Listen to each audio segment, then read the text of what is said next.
ശ്രീ നജീബ് കാന്തപുരത്തിൻ്റെ തിരഞ്ഞെടുപ്പ് വിജയമാണ് ഹൈക്കോടതി ശരിവച്ചിരിക്കുന്നത്.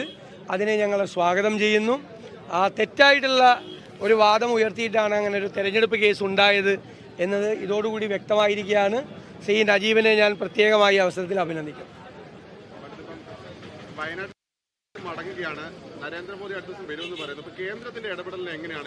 അല്ല, കേന്ദ്രം ഇതുവരെ കാര്യമായിട്ട് ഇടപെട്ടിട്ടില്ല. സൈന്യത്തിൻ്റെ സഹായം ഉണ്ടായിട്ടുണ്ട്, NDRFിൻ്റെയൊക്കെ സഹായം ഉണ്ടായിട്ടുണ്ട്, തീർച്ചയായിട്ടും ഉണ്ടായിട്ടുണ്ട്. പക്ഷേ സാമ്പത്തികമായി കൂടി കേരളത്തെ സഹായിക്കണം കേന്ദ്രം. കാരണം ഇത്രയും ഒരു സംഭവം ഉണ്ടാകുമ്പോൾ അടിയന്തിരമായ സഹായമാണ് നൽകേണ്ടത്.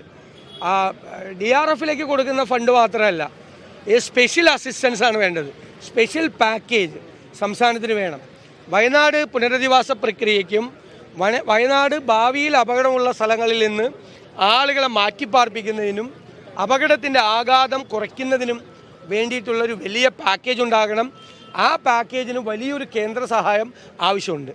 രണ്ടാമത്തെ കാര്യം, ഭാവിയിൽ ഇത്തരം അപകടങ്ങൾ ഉണ്ടാകാൻ വേണ്ടിയിട്ടുള്ള വാർണിംഗ് സിസ്റ്റം മെച്ചപ്പെടുത്താൻ ഉള്ള ശാസ്ത്രീയമായ മുഴുവൻ സങ്കേതങ്ങളും വയനാട്ടിൽ മാത്രമല്ല കേരളത്തിൽ മുഴുവൻ പ്രയോജനപ്പെടുത്തണം. കാരണം കാലാവസ്ഥാ വ്യതിയാനത്തിൻ്റെ ലോകത്തിലെ തന്നെ ഏറ്റവും വലിയ ഇരയായി മാറിക്കൊണ്ടിരിക്കുന്ന ഒരു സംസ്ഥാനമാണ് കേരളം. പലതരത്തിലുള്ള ദുരന്തങ്ങൾ, മലയിടിച്ചിലും ഉരുൾപൊട്ടലും മാത്രമല്ല, വെള്ളപ്പൊക്കവും ഉൾപ്പെടെയുള്ള ക്ലൗഡ് ബേസ്റ്റ് ഉൾപ്പെടെ മേഘസ്ഫോടനം ഉൾപ്പെടെയുള്ള കള്ളക്കടൽ പോലുള്ള നിരവധി പ്രതിഭാസങ്ങളാണ് കേരളത്തിലുണ്ടാകുന്നത്, ഒരുപാട് തരത്തിൽ. അപ്പോൾ ഇതിനെയെല്ലാം പ്രകൃതിയെ നമുക്ക് തടുത്തു നിർത്താൻ പറ്റില്ല. പക്ഷേ ഈ പ്രകൃതി ദുരന്തങ്ങളുടെ ആഘാതം കുറയ്ക്കാനും മനുഷ്യരെ അത്തരം സ്ഥലങ്ങൾ മാപ്പ് ചെയ്ത് മനുഷ്യരെ അവിടെ നിന്ന് രക്ഷപ്പെടുത്താനും കഴിയും. ഇന്ന് ലോകത്തെ എല്ലായിടത്തും അതിനുള്ള സങ്കേതങ്ങളും സംവിധാനങ്ങളും ഉണ്ട്. കേരളത്തിൽ അതുണ്ടാകണം.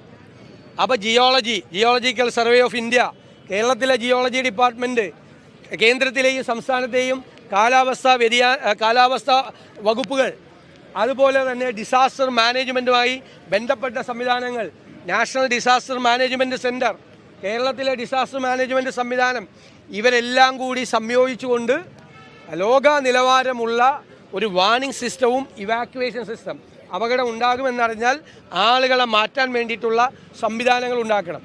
ഇപ്പോൾ ദുരന്തം ഉണ്ടായിക്കഴിഞ്ഞാൽ അവിടെ നമ്മളെല്ലാവരും പോയി ദുരിതാശ്വാസവും പരിഹാരവും മാത്രമാണ് നിൽക്കുന്നത്. ഇനി ഇത്രയും ഒരു ദുരന്തം ഉണ്ടാകാൻ പാടില്ല. അതിനു വേണ്ടിയിട്ടാണ് കേന്ദ്ര സഹായം കൂടുതൽ വേണ്ടത്. സംസ്ഥാന ഗവൺമെൻറ്റും കേന്ദ്ര ഗവൺമെൻറ്റും എല്ലാവരും ചേർന്നുകൊണ്ട് അത് ചെയ്യണം എന്നാണ്. പ്രധാനമന്ത്രിയുടെ സന്ദർശനത്തെ ഞങ്ങൾ സ്വാഗതം ചെയ്യുന്നു. അദ്ദേഹം സന്ദർശിച്ചു പോയി കഴിഞ്ഞാൽ സംസ്ഥാനത്തിന് ഒരു സ്പെഷ്യൽ പാക്കേജ് ഉണ്ടാകും എന്നുള്ള ശുഭാപ്തി വിശ്വാസമാണ് ഞങ്ങൾക്കുള്ളത്. തരട്ടെ, ഇത് നമുക്ക് ആരും തരുന്ന ഔദാര്യമല്ലല്ലോ. ഇന്ത്യയിൽ എവിടെയും ഇത്തരം സംഭവങ്ങൾ ഉണ്ടാകുമ്പോൾ കേന്ദ്ര ഗവൺമെൻറ് നൽകേണ്ട സ്പെഷ്യൽ പാക്കേജാണ്.